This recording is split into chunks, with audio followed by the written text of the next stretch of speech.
suruh dulu moderatormu jangan turunkan saya kalau kamu Ya, jagoan. makanya, jangan Gimana? ngeyel.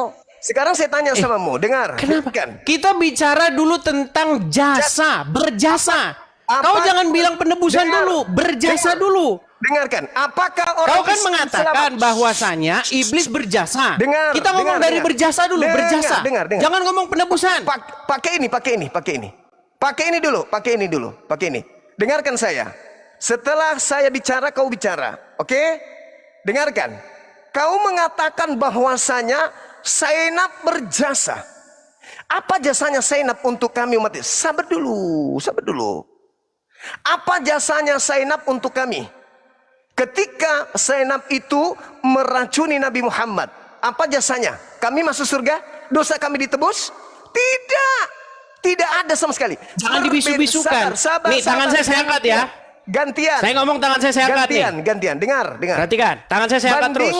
Bandingkan dengan Kristen. Dengarkan. Bandingkan dengan Kristen. Dengar. Iblis menyalib Yesus. Kalau kau diskusi jangan suruh bisu-bisukan. Kalau mau diskusi jangan bisukan. Ayo. Anda diam, tidak apa-apa. Anda diam. Silakan. Habis itu Anda bicara. Nih, tangan saya di sini ya, tangan saya di sini. Yuk. Moderator jangan dibisukan. Dengarkan. Berbeda dengan Kristen. Iblis menyalib Yesus. Apa akibatnya untuk Kristen?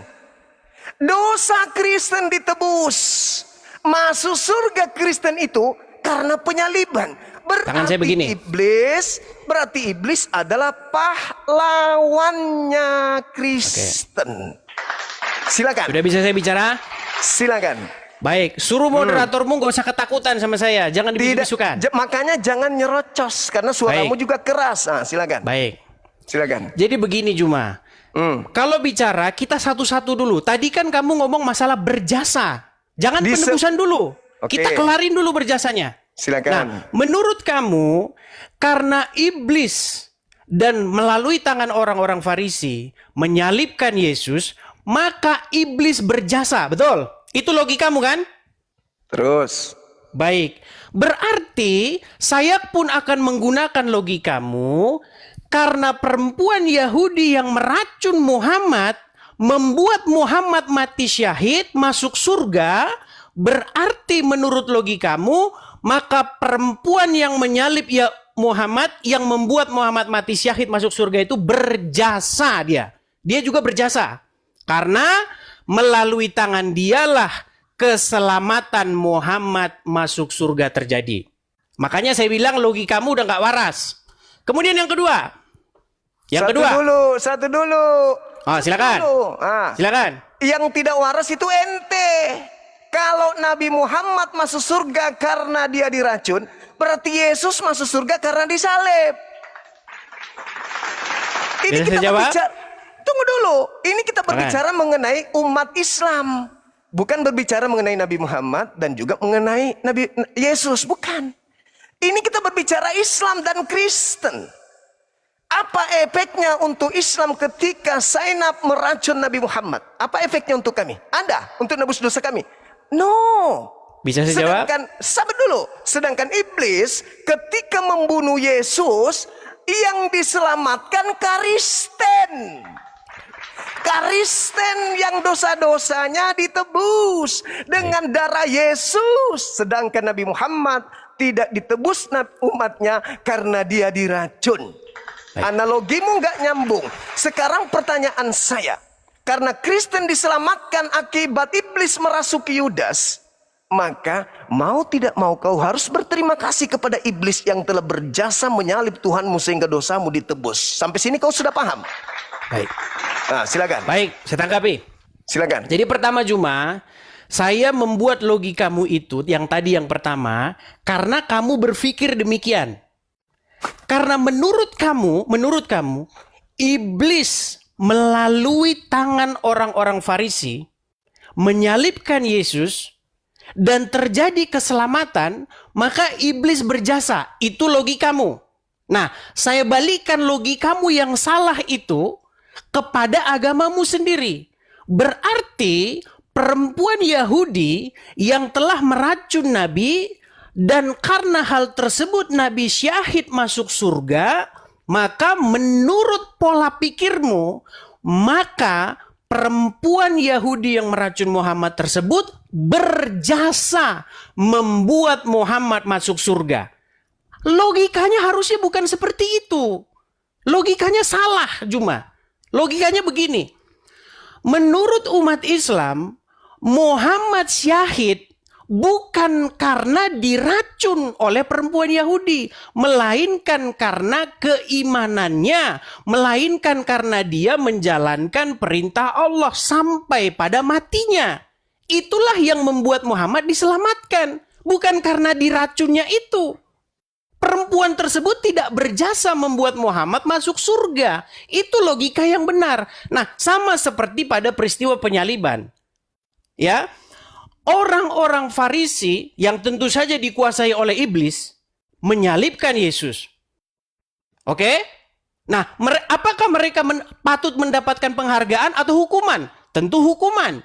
Karena mereka melakukan itu motivasinya adalah jahat. Nah, sekarang begini. Kamu ini bukan menyerang, saya jawab ya. Kamu bukan menyerang apa yang diimani oleh orang Kristen. Tetapi kamu menyerang hayalanmu yang seolah-olah itu diimani orang Kristen. Makanya kamu melakukan strawman argumen. Kamu menyerang argumen kamu sendiri.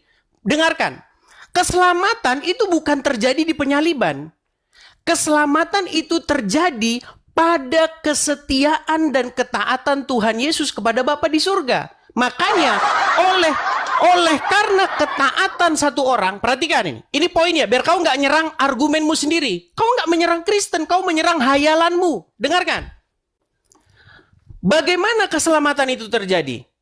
Oleh karena pemberontakan satu orang yaitu Adam, maka semua manusia jatuh ke dalam dosa. Oleh karena ketaatan satu orang yaitu Yesus, kesetiaan Yesus yang tidak berbuat dosa, ketaatan Yesus kepada Bapa di sorga, sampai disalibkan pun dia tidak melakukan pelanggaran dan kejahatan. Jadi pada waktu peristiwa penyaliban itu, disitulah tugas Yesus selesai.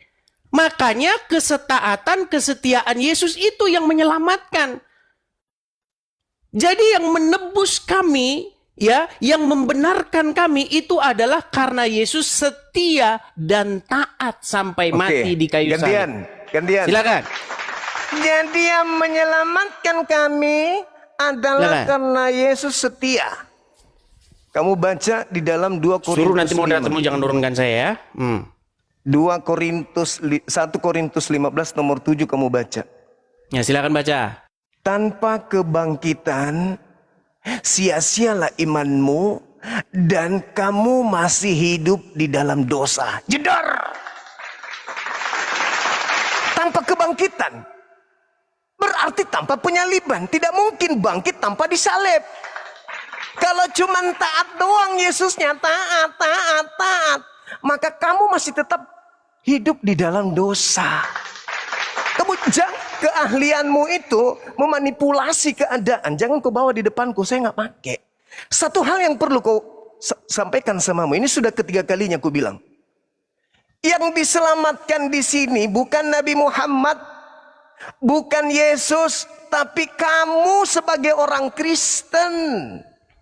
Kamu tidak akan selamat kalau Yesus tidak disalib. Harus disalib dulu supaya kamu diselamatkan. Nah, sekarang siapa pelaku penyaliban ini? Kamu sendiri menjawab, iblis.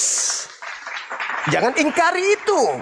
Iblis yang menyebabkan penyaliban terjadi. Dengan kata lain, iblis berjasa atas keselamatan kalian. Coba Anda baca di dalam kitab yang saya sajikan. 2 Korintus 10, 2 Korintus 5, nomor 21. Yesus yang tidak mengenal dosa telah dibuatnya menjadi dosa karena Kristen. Itu dalil. Harus Anda akui itu. Jangan Anda tidak mengakui itu. Tanpa iblis, dosa Kristen tidak ditebuskan. Ingat, kamu sendiri mengakui dan viral bahwa rekayasa iblislah sehingga penyaliban itu terjadi. Apa akibatnya? Pertumpahan darah. Setelah penumpahan darah, Kristen diselamatkan. Nah, maukah Anda mengatakan bahwa tanpa penyaliban, orang Kristen bisa selamat? Baik. Kasih Saya dalil. jawab ya. Kasih dalil, Baik. silakan. Baik, terima kasih. Jadi kalau mau diskusi yang bagus cuma. Selama diskusinya motifnya Jangan bagus, ajarkan saya, jangan ajarkan saya. tenang. Tadi kan kamu Jangan udah ngomong, ajarkan saya saya. boleh ngomong? Ya silakan. Dewasa dikit lah. Ya, kita nggak ajarin usah kau mereka. ajarkan saya karena diskusi dari tadi bagus. Ngapain Baik. kau lagi? Baik. Kenapa moderatormu tadi nurunin saya? Lah, enggak tahu. Kenapa tanya saya? Ya makanya ajarin dulu, jangan ketakutan. Baik. Karena kamu pada saat Jadi, saya ngomong kau juga boleh saya ngomong. sekarang bicara? Ya, silakan. Saya sekarang Makanya udah boleh bicara? Jangan bikin gerakan tambahan, diskusi aja. Baik. Diskusi aja. Baik, dia ketakutan dia. Baik. Loh, Jadi cuma apalah poin ketakutan? Yang lihat takut tuh, itu kalian yang lihat sendiri lari bagaimana keluar. dia takut kalau saya ngomong kan? Bilang jangan Tadi dia bikin bicara, gerakan saya diam. tambahan. Diam. Tadi dia bicara, saya diam. Diam, Edis, diam. Saya bilang jangan bikin gerakan tambahan. Kita diskusi aja. Sudah cukup Kamu bicaranya? yang lari ke luar negeri karena kau yang takut. Sudah cukup bicaranya? Ya sudah, jangan bikin gerakan tambahan, oke? Sudah Janji? bisa saya sekarang bicara? Janji nggak bikin gerakan tambahan? Oke, baik. Fokus Oke, kita. gitu dong. Nah, silakan. Karena kamu takut kalau saya ke situ. Lah Baik. itu gerakan tambahan lagi. Udah bisa Siapa sekarang yang saya bicara? takut? Itu yang lari ke luar negeri itu yang takut. Ku bilang jangan. Udah bisa sekarang bikin saya bicara? Jangan bikin gerakan tambahan, ku bilang. Sudah bisa bicara sekarang? Jangan bikin gerakan tambahan. Baik. Jadi poin Itu pertama bahwa silakan. iblis berjasa, logika jomplangnya Juma sudah saya patahkan. Logika kedua bahwa di dalam penyaliban terjadi keselamatan itu juga sudah saya patahkan. Sekarang yang ketiga. Poinmu yang ketiga. Saya belum nanya sama kamu nih. Kalau saya nanya sama kamu langsung meninggal nanti. Poin yang ketiga. Kamu bertanya begini. Kalau begitu, kalau tidak ada penyaliban berarti tidak ada keselamatan. Siapa Dalil? bilang? Dalil? Siapa bilang? Dalil? Kan kamu bilang begitu tadi. Dalil? Saya kasih dalilnya tadi. Iya, kamu bilang kan tadi begitu. Kamu Kalau tidak ada akan penyaliban, tetap 1 gimana? Saya boleh Korintus. bicara nggak ini? Waktu Saya saya menjawab ngomong nggak ini? dalil 1 Korintus 15:17. Tanpa penyaliban kau masih hidup dalam dosa. Betul tidak? Baik, saya jawab ya. Saya jawab. Dalil, jangan kau bantah dalil. Baik. Silakan. Baik, saya jawab. Jadi teman-teman, seperti begini ya saya bilang. Oleh karena pelanggaran orang-orang Yahudi yang menyalibkan Tuhan Yesus, itu keselamatan sampai kepada bangsa-bangsa lain. Apalagi oleh karena ketaatannya. Itu tertulis ya. Nih, perhatikan. Dikatakan di sini ya, sebentar saya bukakan agak lemot, sabar.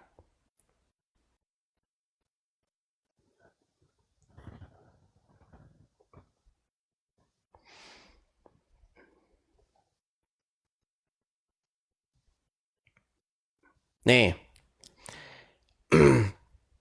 Di dalam Roma pasal yang ke-11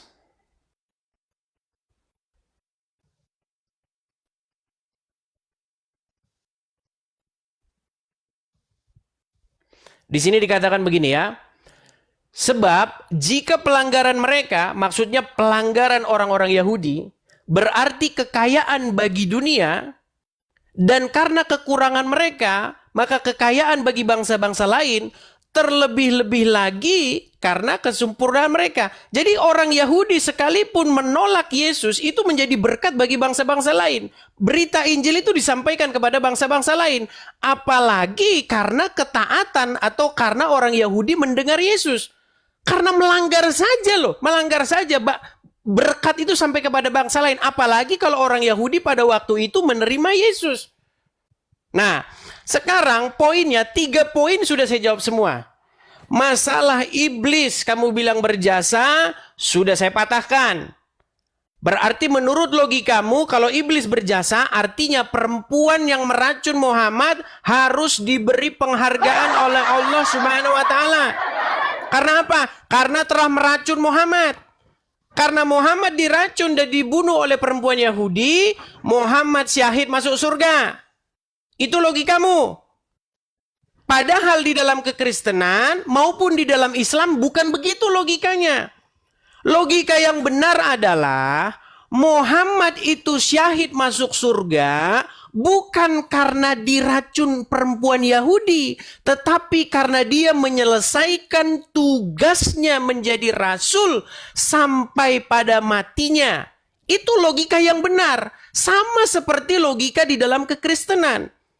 Kenapa Kristus dibangkitkan? Kenapa Yesus dibangkitkan? Karena dia menyelesaikan tugasnya dengan benar. Dia setia sampai mati disalibkan. Sekalipun orang menganiaya, sekalipun orang memperlakukan dia seburuk mungkin, Tuhan Yesus tidak melakukan dosa sampai pada matinya. Itulah kenapa dia dibangkitkan. Nah, keselamatan orang Kristen terjadi bukan karena pembunuhan Yesus itu, tetapi karena kesetiaan Yesus, oleh karena kebenaran yang dilakukan Yesus itu. Jadi kami kalau berdiri di depan pengadilan, kami ini dibenarkan karena Yesus. Karena Yesus orang benar, maka kami yang di belakang Yesus itu dibenarkan. Kami tidak dipandang lagi sebagai orang bersalah, yang dilihat adalah Yesus. Makanya Yesus menjadi juru selamat kami. Dia penebus kami. Makanya kami berdiri di punggungnya Yesus. Di dalam sebuah pengadilan, Yesus yang menjadi pembela kami. Makanya doktrin kekristenan kami, oleh karena pelanggaran satu orang yaitu Adam yang pertama, dia gagal, semua manusia jatuh ke dalam dosa. Tetapi oleh karena kebenaran satu orang pula yaitu Adam yang kedua yaitu Yesus, maka kami dibenarkan. Jadi kamu itu menyerang logika-logika yang kamu karang sendiri. Kemudian yang terakhir. Kamu mengatakan bahwa keselamatan orang Kristen itu juga karena pertobatan, karena melakukan perbuatan baik dan lain sebagainya. Itu betul. Karena barang siapa yang sudah ditebus oleh Yesus, itu menjadi milik Yesus. Nah, orang yang menjadi milik Yesus, orang yang menjadi kepunyaan Yesus, itu melakukan apa yang Yesus suruh. Berkhotbah. Begitu. Nah, itu kekristenan. Saya belum bertanya sama kamu ya. Saya belum bertanya sama kamu. Nanti kalau saya bertanya sama kamu, kamu meninggal di tempat kamu. Nah, silakan. Silakan kau bertanya sekarang kalau gitu. Nah, udah clear ya? Sudah clear. Kau bertanya. Ya, sekarang sudah clear. Silakan. Baik, pertanyaan saya begini. Silakan. Menurut Al-Quran, apakah orang yang beriman itu bisa dipengaruhi atau dikuasai oleh setan? Ya, ini tema ini. Lah, jangan kamu tunggu dulu. Jangan kau pakai ilmu yang kau sudah pelajari 2 hari 3 hari ini untuk nyerang. Ini tema. Kalau kau orang pintar, kau orang cerdas. Ini kan udah kelar temanya. Sudah kelar ini temanya. Ini belum. Oh, apa yang belum kelar? Apa yang belum clear? Coba apa yang belum clear? Belum kelar ini tema. Enggak, yang belum clear bagian mana? Hanya berkhotbah. 1 Korintus 15:17. Tanpa kebangkitan, Kristen tetap ada di dalam dosa. Kamu nggak bantah itu. Baik, mau saya bantah? Nah, silakan. Bagaimana caranya orang Kristen berada di dalam dosa tanpa penyaliban? Tidak berada dalam dosa tanpa penyaliban. Silakan. Baik, saya jawab. Silakan. Jadi itu berbicara tentang apakah Yesus itu sungguh-sungguh bangkit atau tidak. Kenapa lari ke Yesus? Boleh. Diam. Saya lagi. Kamu hanya menipu saja. Nah, silakan. Sabar. Yesus taat.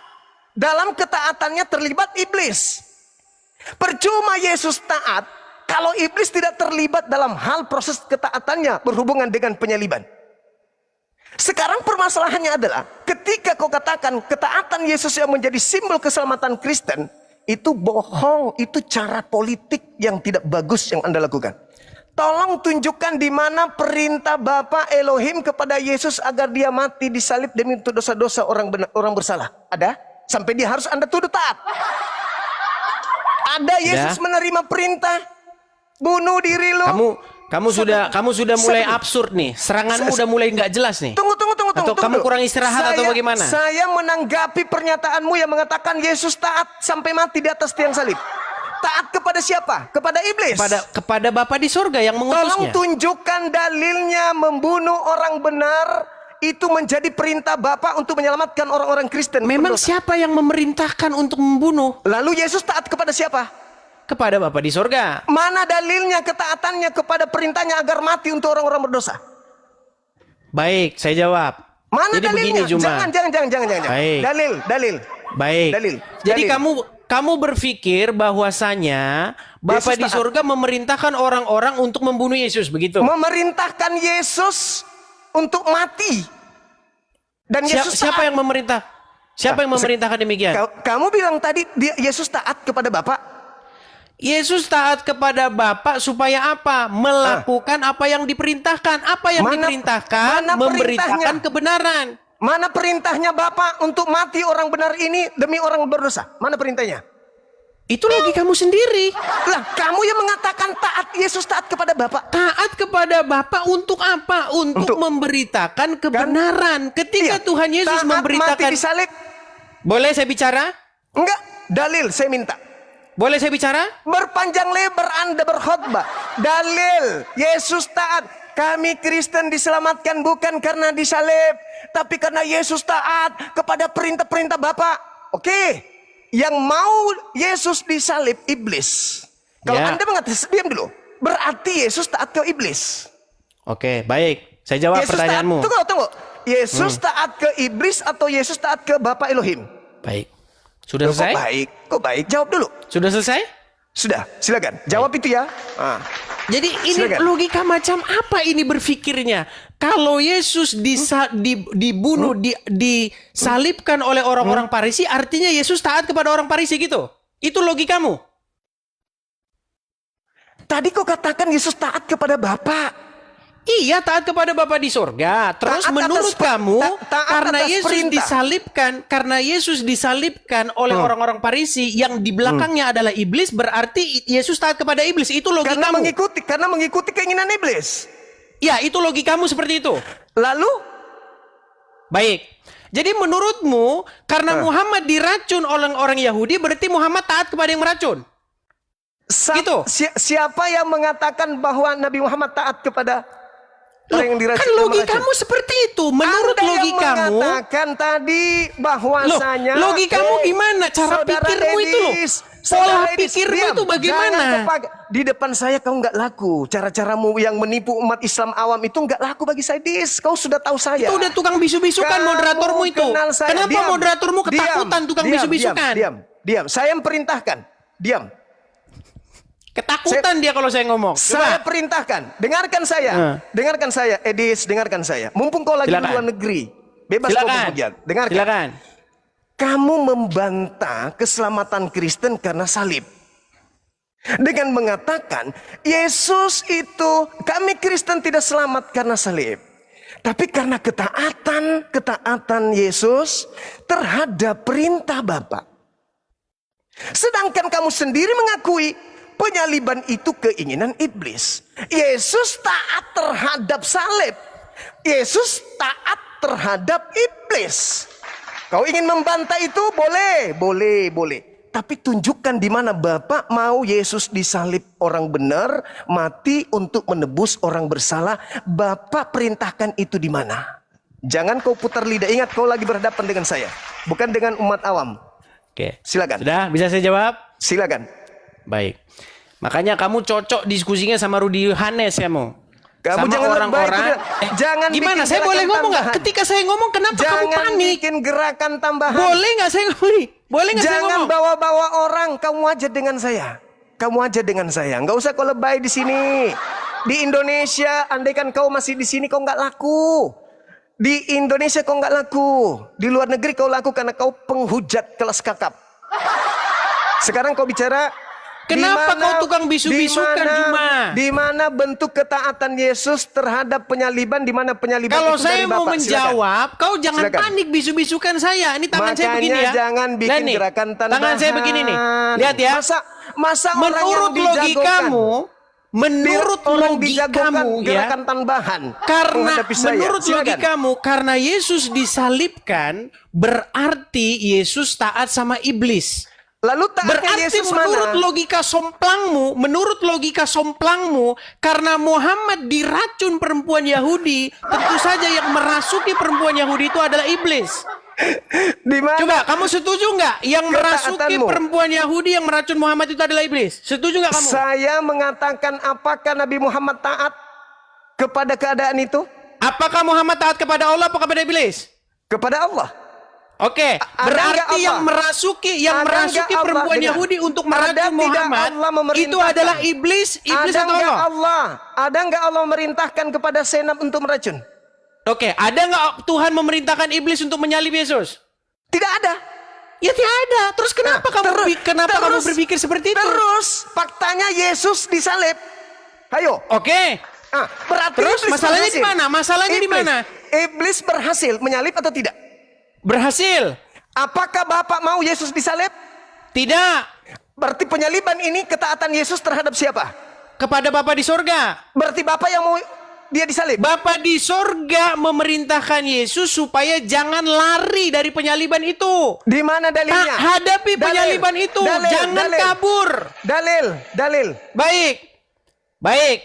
Ketika Tuhan Yesus berdoa di Taman Getsemani, apa yang Tuhan Yesus inginkan? Ya Bapa, jikalau engkau mau, lalukanlah cawan ini daripadaku. Tetapi bukan kehendakku yang terjadi, melainkan kehendakmu. Apa kehendak Bapa di sorga? Kehendak Bapa di sorga adalah supaya Tuhan Yesus terus memberitakan kebenaran, sekalipun diancam mau dibunuh, sekalipun diancam mau disalibkan, mana dalilnya? Boleh saya ngomong?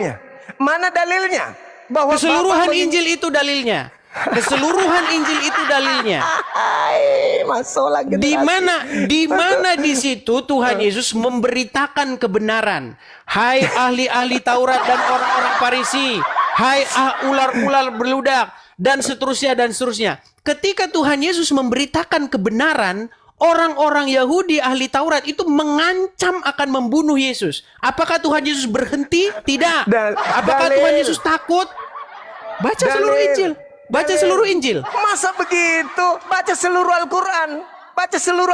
Ya sudah, cuma intinya poin pertama, poin ke-1, poin kedua sudah saya bantah dari kamu. Iya, bantah kosong. Giliran saya bertanya, kamu sanggup nggak kalau saya bertanya? Bantah kosong. Kalau saya bertanya, kamu sanggup nggak?